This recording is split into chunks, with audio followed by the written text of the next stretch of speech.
my name is welding instructor for Morden Collegiate Welding Shop.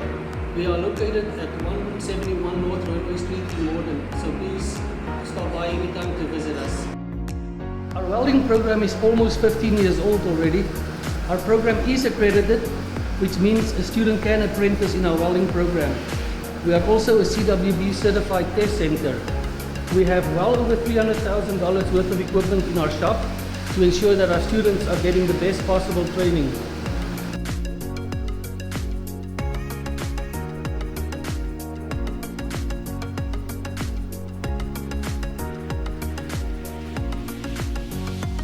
A typical day for us always starts in the classroom. The time we spend in the classroom depends on the lesson that we are doing that day. After that, we spend our time in the lab working on a variety of different products.